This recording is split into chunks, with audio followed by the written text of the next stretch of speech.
Pak Arif Rahman dari Nasdem sudah mudah-mudahan sudah jelas ya, sudah dijawab sebetulnya sama Pak Riono tadi dari PKS. Jadi kami memiliki batasan kewenangan yang tidak bisa luas. Jadi kami mohon juga kepada yang mulia para anggota Komisi 4 DPR RI, memang kita harus melakukan satu edukasi di tengah situasi zamannya broadband seperti sekarang ini. Kalau kita tidak melakukan edukasi, akibatnya seolah-olah kita yang salah. Contoh misalnya kemarin itu ketika tersiar soal ada HGB atau sertifikat HGB, yang disalahkan tuh Menteri KKP, seolah-olah Menteri KKP yang mengkapleng-kapleng, padahal tidak seperti itu gitu ya. Bahkan kami pun baru tahu setelah diumumkan oleh Menteri ATR. Tapi yang pasti yang kami ketahui berdasarkan undang-undang memang tidak boleh ada penerbitan sertifikat di laut kecuali untuk suku tertentu. Salah satu contoh adalah suku Bajo. Dan itu pun sebelum diterbitkan oleh ATR BPN harus diterbitkan dulu KKPRL. Jadi seperti itu.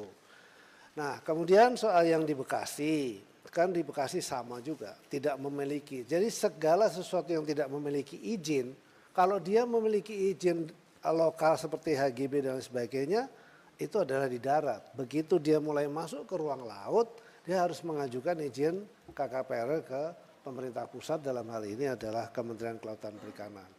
Apabila itu tidak ada, pasti kemudian akan kita lakukan tindakan penyegelan dan kemudian kita usut sesuai dengan koridor tadi, denda administratif dan lain sebagainya. Kita tidak bisa masuk ke ruang yang lebih jauh. Ini semoga sudah bisa menjawab. Interupsi Ibu Pimpinan Arif Rahman, Nasdem. Izin Pak Menteri, saya hanya ingin menyampaikan bahwa memang tadi kan terbit di daerah yang kemarin kita lihat itu kan 3 sertifikat di 266 bidang. Itu memang bukan Bapak yang mengeluarkan, betul. Kita juga paham itu. Tapi kan Bapak punya fungsi pengawasan yang seharusnya sudah bisa mengetahui juga Pak, bahwa proses itu sudah berjalan. Karena kan pagar laut itu Pak, mohon maaf, tidak seperti sulap. Ini pagar laut atau sertifikat? Pagar laut Pak, tapi kan gini, ya. Mungkin mereka melakukan itu karena sudah punya sertifikat, merasa punya sertifikat. Memang bukan Bapak yang menerbitkan. Saya tahu bahwa itu adalah BPN, pasti yang menerbitkan. Tapi kan proses persetujuan harusnya pemanfaatan ruang laut itu kan ada di Bapak. Nah saya nggak tahu makanya kenapa harus ada koordinasi yang seperti pimpinan tadi bilang Pak Alex, bahwa kalau memang merasa ini tidak punya kewenangan, kita bikin panja atau apa untuk mencari Pak. Karena saya yakin problem ini juga ada di seluruh Indonesia gitu loh. Nah ini yang perlu, jangan sampai Bapak setelah ini akan capek klarifikasi masalah pagar-pagar ini Pak. Karena ini tiba-tiba habis dicek muncul di Surabaya. Nanti habis ini di Makassar pasti ada. Ini akan selalu muncul. Nah saya hanya mempertanyakan bagaimana koordinasinya, karena bagaimanapun yang ada HGB-nya itu di wilayah Bapak, laut Pak. Pokoknya urusan air asin itu di Bapak lah gitu kan. Dan HGB itu adanya di wilayah Bapak.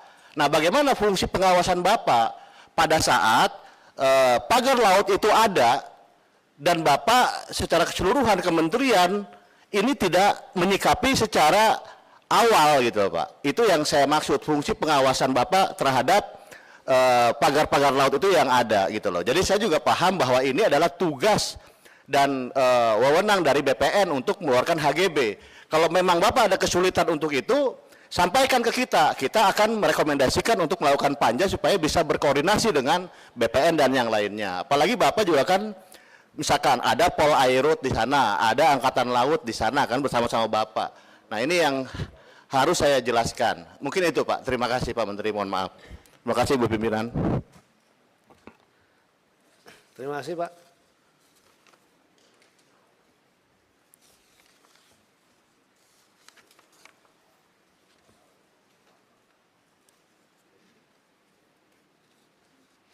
Nah, berikutnya adalah soal kemudian beberapa pertanyaan tadi hampir sama soal bagaimana dengan siapa sebetulnya yang memasang. Jadi sampai dengan hari ini masih dalam proses penyidikan.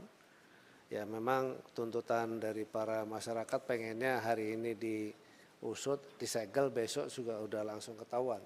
Tapi tidak mudah juga karena kami mendapat beberapa petunjuk tentu, tapi tentu kan juga harus dipanggil dan kemudian ditanya apakah yang bersangkutan betul melakukan itu dan seterusnya, karena memang terus terang kami tidak memiliki satu alat pengawasan yang tadi disampaikan itu ya. Kami sudah mengajukan sebenarnya untuk kemudian kita bisa memiliki digital surveillance begitu, tapi sampai hari ini kita belum punya. Dan kemudian kalau soal koordinasi, Pak, kita sudah sering melakukan koordinasi dan masing-masing sudah paham bahwa kalau menerbitkan atau mengizinkan ini, mengizinkan itu nggak boleh. Nah, dan kita sudah sering koordinasi, tapi tetap saja memang masih terlanggar ya. Sudah itu memang menjadi, dan tanggung jawab pengawasan memang terus terang bukan hanya di kita, tapi tanggung jawab pengawasan semua pihak. Daerah juga punya wewenang untuk melakukan pengawasan. Kementerian, lembaga lain juga punya kewenangan untuk melakukan pengawasan dan kita juga, dan koordinasi selalu. Tapi insya Allah ke depan kita akan selalu tingkatkan sistem atau koordinasi soal pengawasan tersebut. Karena memang luas wilayah kita itu seluruh Indonesia, dan tadi sudah saya sampaikan kebetulan saja yang terjadi di Tangerang ini. Sebetulnya kejadian seperti Tangerang ini sebelumnya sudah banyak sekali. Tadi saya sampaikan kita sudah menghentikan 196 kasus ya, yang semuanya itu adalah bermuara pada kegiatan pembangunan di ruang laut. Begitu. Nah, itu yang saya kira dapat kami sampaikan, dan saya kira terima kasih atas seluruh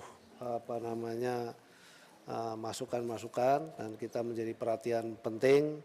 Tapi saya punya keyakinan Bapak Ibu semua yang ada di sini juga sangat paham kita memiliki limitasi-limitasi, terutama adalah soal operasional, dan mudah-mudahan ke depan kami juga sudah melaporkan hal seperti ini kepada pimpinan kami. Mudah-mudahan ke depan di periode yang akan datang kita bisa lebih komprehensif lagi untuk bisa mendapatkan dukungan secara langsung.